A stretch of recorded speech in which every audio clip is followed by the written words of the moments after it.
a gente tem que falar das forças de contato, né? Quando você pisa no chão para você poder se movimentar, né? A sua caminhada, para você ir para frente, você tem que empurrar o chão para trás, né? Quando você está caminhando, reparem para vocês verem. O que vocês estão fazendo é aplicar uma força no solo com a direção para trás. E a resultante dessa força que você aplica para trás vai ser a sua força de atrito, né? Que vai empurrar você para frente. Então, se vocês estiverem andando no gelo, né? Que vamos supor que o gelo, ele tem a superfície do gelo, ela é quase perfeitamente polida, né? Quase não tem imperfeição ali. E por ela ser totalmente polida, o atrito com seu pé com o gelo é muito pequeno. Então, essa força de atrito que vai empurrar você para frente quase que não vai existir. E é por isso que no gelo as pessoas ficam patinando e não saem do lugar, por conta disso. Mas enfim, você tem aqui, você empurra o chão para trás, mas o seu pé, em contato com o chão, ele não vai empurrar o chão só para trás. Ele também empurra o chão para baixo. Por quê? Porque a terra faz a força-peso, ou seja, ela puxa você para baixo. Para você se sustentar em pé, você tem que fazer uma força para cima, né? E essa força é a força com que o solo vai empurrar o seu pé para cima. E é a força normal. E você só consegue ficar em pé porque existe essa força normal empurrando você para cima. Caso contrário, era para você enfiar para debaixo da terra, né? Isso não acontece porque existe a superfície de contato e o seu pé em contato com essa superfície de contato vai fazer surgir uma força normal apontada para cima. Bem, e aí se a gente observar que a gente tem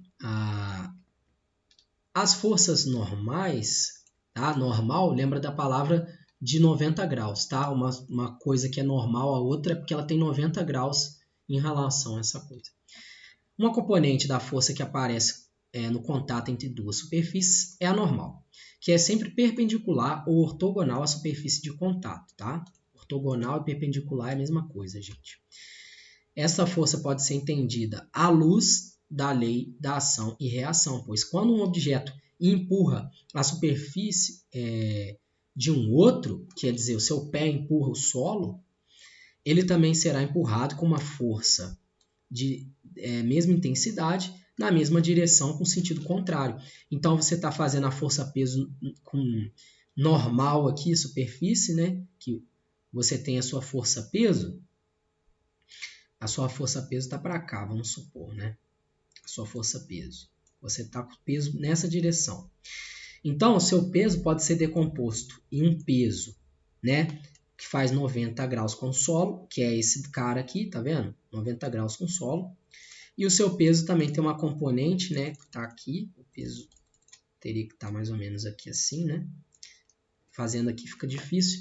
Mas vocês entendem, né? Que a componente que vai aqui no seu eixo X é a componente paralela à superfície que está aqui para trás. Correto? Então, voltando à explicação, a superfície você está empurrando a mesma intensidade com direção oposta. Essa é a força normal.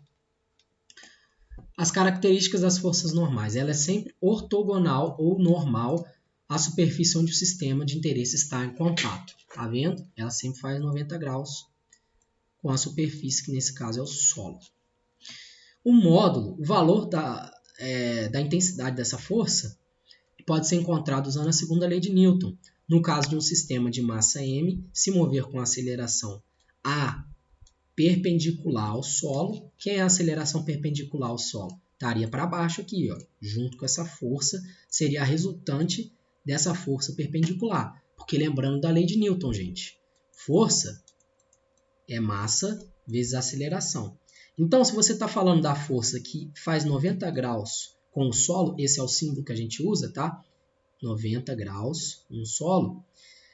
Evidentemente que essa força que está fazendo 90 graus com o solo para baixo, ela só vai poder acelerar o objeto nessa mesma direção e com o mesmo sentido. Então, também é uma aceleração perpendicular ao solo. E é o que está dizendo aqui para a gente. A equação vai ser a força normal, você vai somar ela com todas as forças que estão agindo, que são normais à superfície, e isso vai ter que te dar a massa vezes a aceleração do objeto. Bom, o que eu disse para vocês é que a força resultante, essa é a segunda lei de Newton, a força resultante do objeto é massa vezes a aceleração. Então, você pode separar isso em dois eixos, né? Você tem as forças que estão atuando aqui nesse eixo X, você tem as forças que atuam no eixo Y, tá? Eixo Y.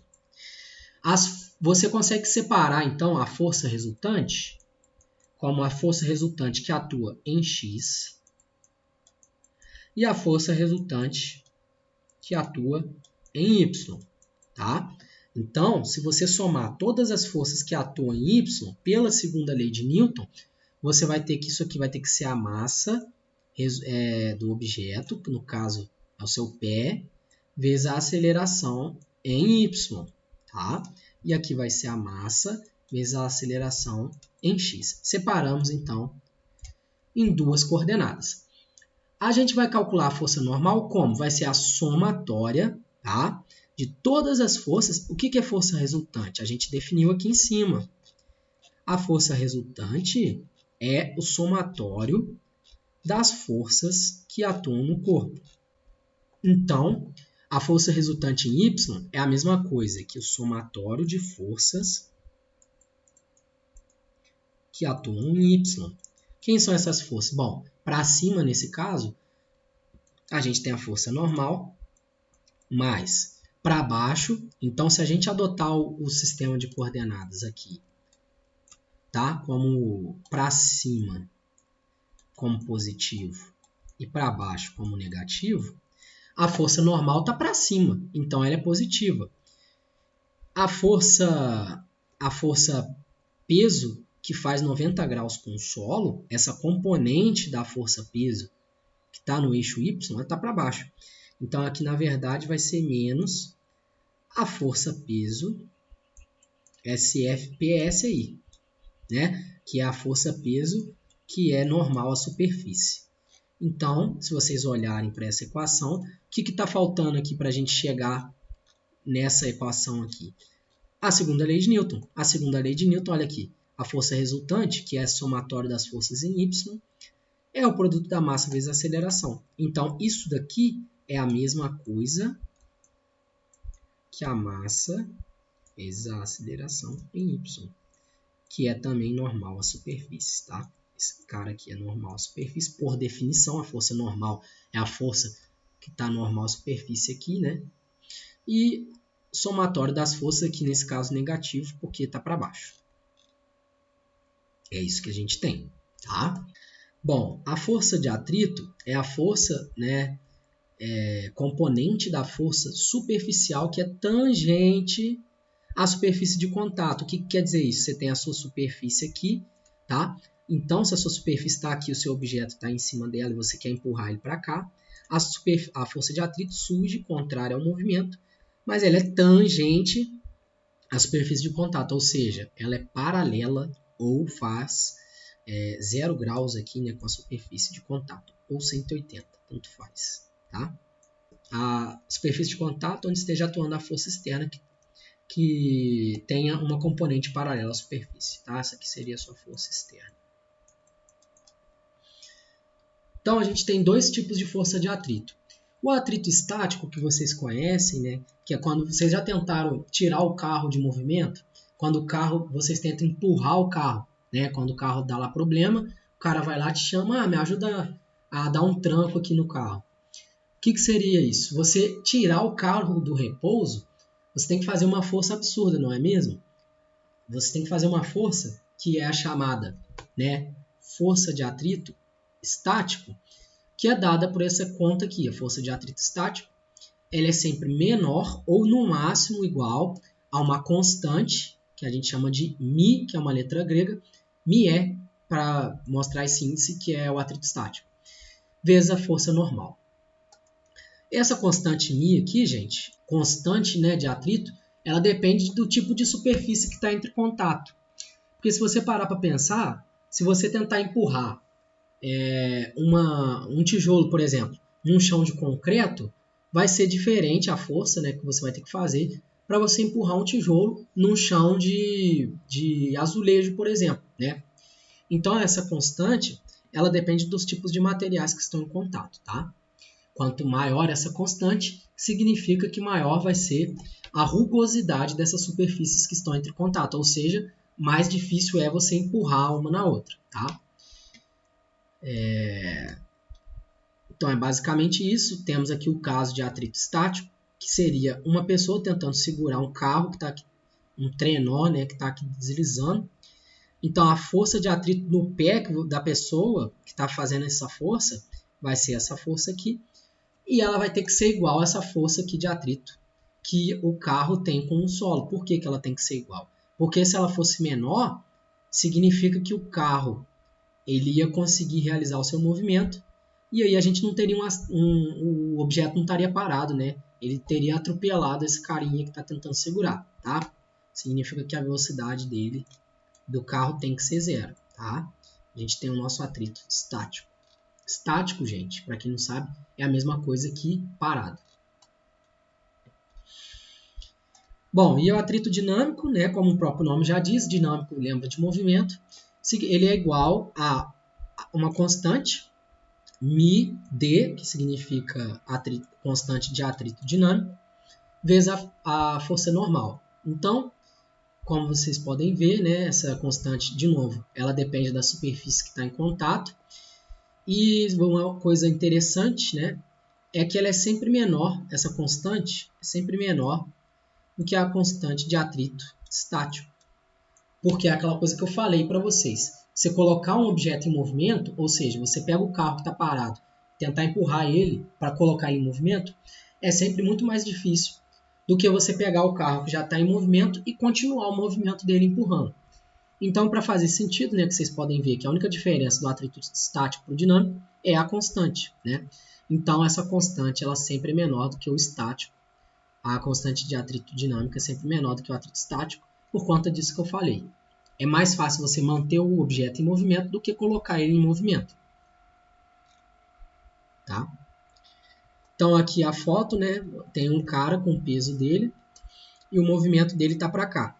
Bom, se o peso dele é para baixo aqui, né, vamos considerar que esse plano está inclinado, então o peso tem que estar apontando para o centro da Terra. Se o peso dele está nessa direção e você traça aqui o seu eixo normal, né, 90 graus, eixo Y, e o seu eixo X aqui na horizontal, o que você vai ter? Bom, esse peso aqui ele pode ser decomposto, né, numa componente que está para a esquerda, né, no eixo X aqui, está para cá, e uma componente que está aqui para baixo, né, uma componente que está aqui para baixo. Como você pode ver, esse vetor que está para cá, ele pode ser decomposto numa parcela que está no eixo X e uma parcela que está no eixo Y. E essa parcela que está no eixo Y, que foi chamada de P paralela à superfície, então esse é o nosso P paralelo à superfície, ele está para baixo, né, está para cá, no sentido de fazer o carro descer. Então, evidentemente que vai surgir essa força de atrito, apontando com sentido contrário ao movimento que tende a segurar o trenó, tá? Agora, o oposto, né? Se ele estivesse subindo a curva, o peso dele puxa ele para trás, né? Tenta fazer ele continuar lá embaixo. Então, a força de atrito tem que estar contrária ao movimento. O peso está para cá, beleza. Mas a velocidade dele está para frente. Quer dizer, o motor dele, tem um motor aqui dentro desse trenó, né? Vamos supor que ele seja movido por um motor que está aqui na roda, ele está puxando o objeto para cima. Então, a força externa do nosso trenó está para cima. Por isso, a força de atrito está com o mesmo sentido que o peso. O peso tende a puxar ele para trás, assim como a força de atrito que tende a se opor à velocidade do objeto. E nesse caso, estamos tratando de um atrito dinâmico, porque o nosso corpo está se movimentando. O trenó está descendo ou está subindo. E como já foi dito, as características dessa força, que é a força de atrito, ela é sempre oposta ao movimento relativo entre duas superfícies, ou a tendência de movimento, tá? Quando aqui for o atrito estático, né? Estático. E aqui ao movimento é o dinâmico. Vocês podem ver aqui, gente, que a velocidade está para cima, o atrito está para trás. A velocidade está para baixo, o atrito está para cá. Tá vendo? Então, ele sempre se opõe ao movimento do corpo, ou a tendência de movimento. Nesse caso aqui, a tendência do corpo aqui, né, do trenó, é descer, né, por conta da força-peso. Então, a força de atrito que vai surgir vai estar contrária a essa tendência de movimento. Bom, qual é a intensidade da força de atrito? Como é que a gente calcula ela? Bom, a força de atrito ela é sempre proporcional a outra força de contato que a gente já estudou, que é a força normal. Tá? Mas aí a gente tem que considerar, né, quando é o atrito estático e quando é o atrito dinâmico. Tem aquela diferença lá que a gente viu. A direção da força de atrito ela é sempre tangente, né, à superfície de contato. É aquilo que eu falei. Tá? A superfície aqui, a força de atrito está sempre paralela à superfície de contato. E a origem da força de atrito é porque as superfícies elas sempre são irregulares, né? Elas não são perfeitamente lisas, e a atração eletromagnética, mas aí a gente entra no assunto para próximas aulas, tá? A gente então vai falar sobre as forças elásticas e que na natureza, gente, é possível encontrar diferentes tipos de materiais, tá? Por exemplo, a borracha, você tem o cimento, são materiais diferentes e eles têm diferentes propriedades. Abordaremos aqui as propriedades elásticas dos materiais, que é a tendência a voltar ao seu estado inicial de equilíbrio quando deformados. Exemplos de objetos com tais propriedades são as molas, os elásticos, a vara de pesca, o arco e flecha e muitos outros. Entendem? A força elástica, gente, ela tende a restaurar as propriedades do material. Ou seja, se vocês pegarem um elástico, ele vai ter um certo tamanho, uma certa dimensão e geometria. Se vocês deformarem esse elástico, ou seja, distenderem ele, quando vocês soltarem, ou seja, quando a força externa, no caso que vocês estão fazendo nele, pararem de agir, ou seja, vocês largarem o elástico, a tendência, ou seja, a força que vai surgir nesse elástico, vai ser de restaurar as suas propriedades, como é o caso também que vocês observam nas molas. Tá? Então, essa força elástica a gente vai chamar de FE, tem as seguintes características. A direção dessa força, quando um corpo é deformado por uma força, surge uma força elástica na mesma direção dessa força. Tá? A direção dessa força é a mesma. Então, se você tem aqui a mola, você vai fazer a força para puxar a mola para cá, a sua força F. A força elástica que vai surgir tem a mesma direção, ou seja, ela vai se deformar nessa direção, a força elástica vai estar na mesma direção, só que o sentido é o contrário, porque quando você para de fazer a força F, a mola vai voltar para a sua configuração inicial, portanto, a força elástica puxa ela no sentido contrário da força externa que você fez. Qual é o módulo da força elástica? Bom, isso daí foi estudado pelo Hooke, né? Lei de Hooke, a famosa lei de Hooke, que a gente consegue calcular a força elástica. É essa fórmula aqui. A força elástica ela é proporcional, né, à deformação que você causa nela, ou seja, quanto maior a deformação que você causar na mola, aqui está o objeto, né? Vamos supor que tem um bloquinho preso na mola e você puxou ele e esticou ele com esse ΔX aqui, essa variação no eixo X, né? Essa deformação. Então, quanto maior essa deformação que você fez, mais forte vai ser a força que a mola vai voltar para a configuração inicial que ela estava. Tá? E isso tudo depende de uma constante. Essa constante chamada de constante elástica, né, que é o K, ela que vai te dar as características da sua mola. Quer dizer, se você tem uma mola grossa, uma mola forte, né, uma constante elástica grande, mais difícil vai ser você deformar. Por que vai ser mais difícil deformar? Porque mais forte a mola vai puxar no sentido contrário da sua força. E o contrário também. Aquelas molas fininhas, né, que você geralmente tem na parte que você vai colocar a pilha em equipamentos eletrônicos, por exemplo, calculadora, controle remoto, aquelas molas fininhas, se você deformar, faz uma força pequena, você já consegue deformar ela tanto que ela nem consegue ser restaurada, né? Então, quanto menor a constante elástica, menor vai ser a força elástica. Tá? E aqui a gente tem um exemplo, né, que é a mola presa num corpo. Então, você tem ela aqui parada, né, nenhuma força está atuando nessa mola, então a força elástica vai ser igual a zero. Mas aí, a partir de um dado momento, você vai pegar ela que estava na posição x', né, que é a posição inicial que o corpo estava, o centro de massa do corpo ocupava, né? O centro de massa é o centro aqui do corpo, tá? E aí, você vai deformar esse corpo até uma posição x. Nessa posição x, você vai ter, então, o seu ΔX. O que é o ΔX? O ΔX é a sua deformação, que vai ser o x menos o x'. Posição final menos posição inicial. Você tem esse deslocamento. A força elástica está aqui, esse vetor que aponta para a esquerda, né, com sentido contrário ao sentido da sua força externa, né, a força que alguém puxou esse objeto. Beleza, e aí a gente vai fazer um exemplo para vocês poderem entender melhor isso. Um dinamômetro, um instrumento usado para medir forças, pode ser construído a partir de uma mola helicoidal, que é essa mola aqui, de constante elástica K. Se uma força produz na mola uma deformação de x, a medida da força exercida nessa mola será dada por letra A, né? A gente sabe que a deformação ela é diretamente proporcional à força elástica, né? Então, a força que a gente vai medir usando essa deformação da mola, né? Vamos pôr aqui, vamos fazer esse exemplo. A gente tem o dinamômetro, é mais ou menos assim, vocês já devem ter visto esse equipamento, tá? Ele é usado para medir peso, né? Pode ser peso de um peixe, peso de uma galinha, por exemplo. Você tem aqui a mola, você vai pendurar aqui o objeto. Concorda comigo que as únicas forças que agem nesse corpo é o próprio peso dele, né? Peso, que está apontando para baixo. E a força elástica que vai puxar o objeto para cima, não é? Então, se só tem essas duas, essas duas forças, o que diz a segunda lei de Newton?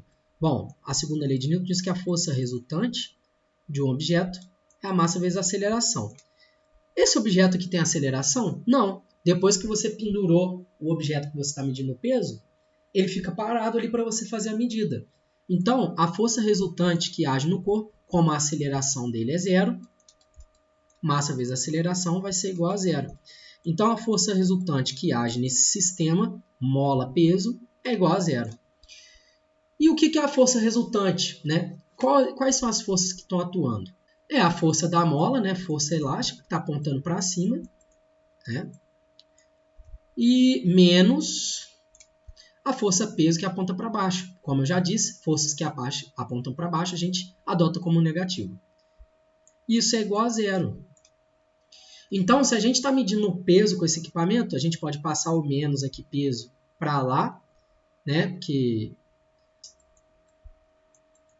Então, a força resultante, que é igual a zero, vai ser a soma das forças aqui no nosso eixo Y, que vai ser força elástica menos força peso, e a força resultante é zero. Então, a força elástica menos força peso tem que ser igual a zero. Isso significa que a força elástica é igual a força peso, né? Nosso objeto está parado. Então, a força que a gente quer medir, nesse caso é o peso, mas poderia ser a força de alguém puxando a mola, vai ter que ser igual à força elástica. E a gente sabe calcular a força elástica pela lei de Hooke, que vale K vezes X. A resposta certa é a letra A. Então, a força resultante, que é igual a zero, vai ser a soma das forças aqui no nosso eixo Y, que vai ser força elástica menos força peso, e a força resultante é zero. Então, a força elástica menos força peso tem que ser igual a zero. Isso significa que a força elástica é igual a força peso, né? Nosso objeto está parado. Então, a força que a gente quer medir, nesse caso é o peso, mas poderia ser a força de alguém puxando a mola, vai ter que ser igual à força elástica. E a gente sabe calcular a força elástica pela lei de Hooke, que vale K vezes X. A resposta certa é a letra A.